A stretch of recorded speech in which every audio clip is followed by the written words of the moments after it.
नमस्कार, आप देख रहे हैं ट्रुथ मंथन और आज हम बात करेंगे एक विशेष रिपोर्ट की जिसमें बिहार की ऐतिहासिक शहर सासाराम में साल 2023 में हुई रामनवमी के दौरान हिंसा की पूरी कहानी है। यह वह घटना थी जिसने कुछ दिनों के लिए पूरे शहर की शांति को झकझोर कर रख दिया। इस रिपोर्ट में हम आपको बताएंगे कि आखिर हिंसा कैसे शुरू हुई, किन इलाकों में सबसे ज़्यादा असर देखा गया और प्रशासन ने क्या क्या कदम उठाए। चूँकि हम बात कर रहे हैं ऐतिहासिक शहर सासाराम की और सासाराम हमेशा से एक शांत और सुशील स्वभाव के लोगों से भरा हुआ शहर हुआ करता था, लेकिन ये कैसे दंगे की आग में झुलस गया और कैसे हालात धीरे धीरे सामान्य हुई, इन तमाम चीज़ों पर हम चर्चा करेंगे। चूँकि ट्रुथ मंथन का ये पहला एपिसोड है और हम आपको पूरे विस्तार से बताएंगे। सासाराम, जो कि रोहतास जिला का मुख्यालय है, ऐतिहासिक और सांस्कृतिक रूप से बेहद महत्वपूर्ण शहर माना जाता है। यहाँ की आबादी में अलग अलग समुदायों के लोग वर्षों से साथ रहते आए हैं, लेकिन मार्च 2023 के अंत में एक धार्मिक जुलूस के दौरान उस छोटी सी तनातनी ने अचानक बड़े तनाव का रूप ले लिया।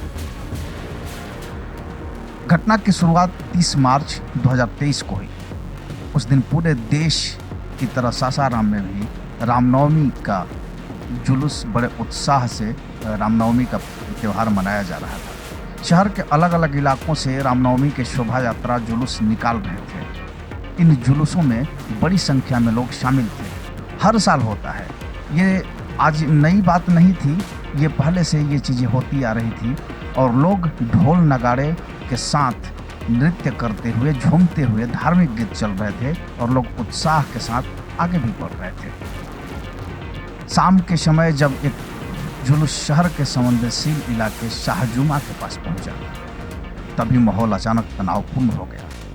कुछ लोगों के बीच नारेबाजी और बहस शुरू हो गई। देखते ही देखते यह बहस पत्थरबाजी में बदल गई। कुछ मिनटों के भीतर ही स्थिति बिगड़ने लगी और आसपास के इलाकों में अफरा तफरी मच गई। इस अफरा तफरी में काफ़ी लोग को ये पता भी नहीं हुआ था कि मामला है क्या, क्योंकि जुलूस का जो शक्ल होता है वो भीड़ में होती है और भीड़ जिधर चलती है जुलूस भी उधर चल देता है। तो इस अफरा तफरी का बहुत सारे लोगों के पास जानकारी भी नहीं था। स्थानीय लोगों के मुताबिक शुरुआत में यह विवाद छोटा था, लेकिन जैसे जैसे खबर फैली भीड़ इकट्ठा होने लगी और माहौल और ज़्यादा गर्म हो गया। कुछ जगहों पर दुकानों के शटर गिरने लगे, लोग अपने अपने घरों में भागने लगे और बाजार अचानक बंद होने लगे। अगले दिन यानी 31 मार्च की सुबह हालात और ज़्यादा गंभीर हो गए। शहर के कई इलाकों में झड़पें शुरू हो गई। कुछ जगहों पर आगजनी और तोड़फोड़ की घटनाएं सामने आई। वाहनों को नुकसान पहुंचाया गया और कुछ दुकानों में आग लगा दी। इस तरह की घटनाएं तो लगातार देश में देखने को मिलती है, लेकिन सासाराम शहर के लिए ये एक नई घटना थी, क्योंकि यहाँ के लोगों ने अब तक दंगे की शक्ल को नहीं देखी थी। और सबसे ज़्यादा असर जिन इलाकों में देखा गया उनमें शाहजुमा, कादिरगंज, नवादा और धौदाण जैसे इलाके शामिल थे। इन इलाकों में पुलिस को लगातार गश्त करनी पड़ी और कई बार भीड़ को नियंत्रण करने के लिए बल का भी प्रयोग करना पड़ा।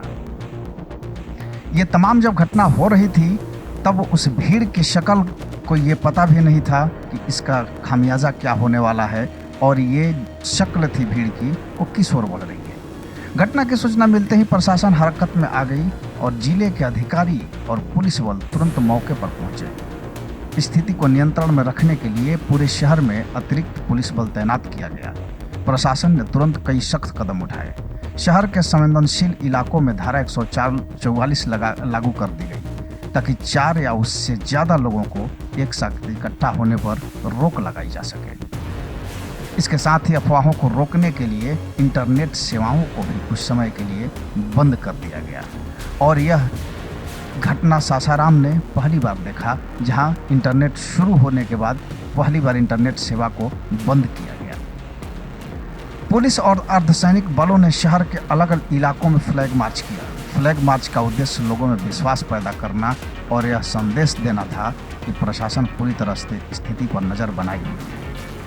हिंसा के बाद पुलिस ने बड़े पैमाने पर छापेमारी अभियान भी शुरू किया। संदिग्ध लोगों की पहचान करने के लिए सीसीटीवी फुटेज और सोशल मीडिया पर वायरल वीडियो को खंगाला गया और इसकी जांच की गई।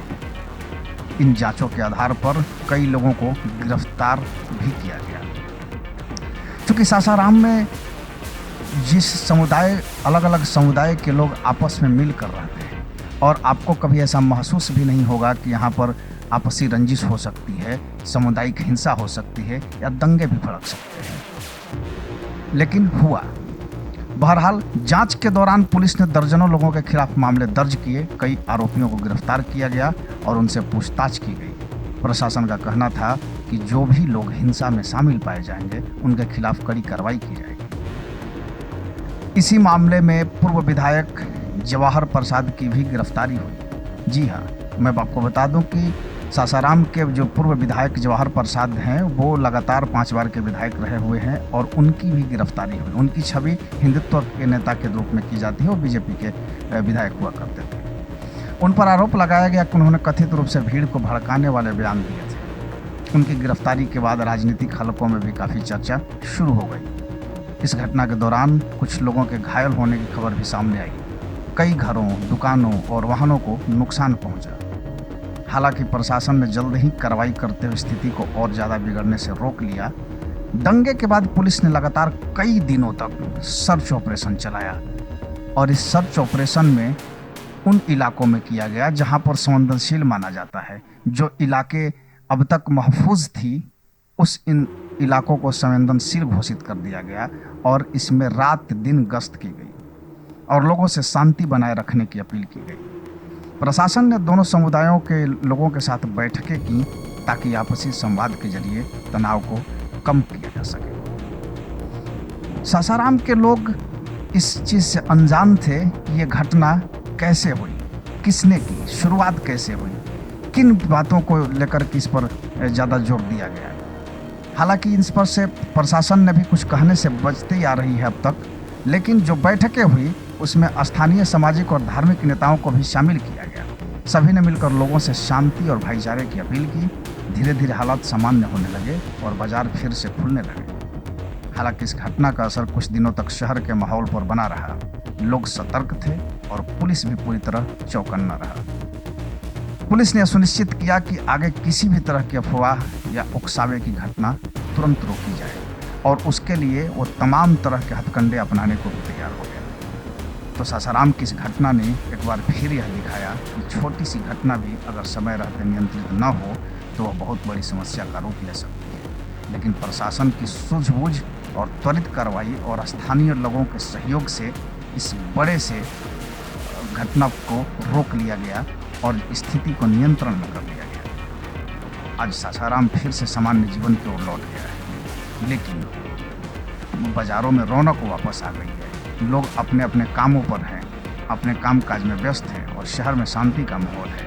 लेकिन जिस तरह के माहौल 2023 ने देखा, यह घटना लोगों को याद दिलाती है कि सामाजिक सद्भाव और आपसी विश्वास बनाए रखना कितना ज़रूरी होता है। और जब समाज के लोग मिलकर एक साथ रहते हैं तो वो देश विकास करता है, वो समाज विकास करता है और वो राष्ट्र विकास करता है। किसी भी संकट को इस भाईचारे के साथ निपटा जा सकता है और किसी भी संकट में इस भाईचारे का ही परिचय देने से लोग जीत सकते हैं। तो आज के लिए इतना ही। हम अलग अलग शहरों से अलग अलग घटनाक्रमों से पर्दा उठाएंगे और उस घटनाक्रम का जिक्र करेंगे, क्योंकि आज ट्रुथ मंथन का पहला दिन है, पहला एपिसोड है। तो इसमें आज हम सासाराम की चर्चा कर रहे हैं और आज के लिए बस इतना ही। दीजिए इजाज़त। मैं हूं दीपक विशाल और अगली बार अगली घटनाक्रम के साथ, अगले ट्रुथ के साथ आपके सामने मैं पेश आऊँगा। अगर ये कहानी आपको पसंद आती है, इस तरह की चीज़ों को देखना पसंद करते हैं, तो हमारे ट्रुथ मंथन चैनल को सब्सक्राइब कर लीजिए और ये फेसबुक पर जो चीज़ें देख रहे हैं तो हमारे पेज को फॉलो कीजिए, लोगों में शेयर कीजिए ताकि लोग जागरूक हो सके। और अब सच से पर्दा उठेगा। तमाम तरह की चीज़ों के सच जानने के लिए आप जुड़े रहें। नमस्कार।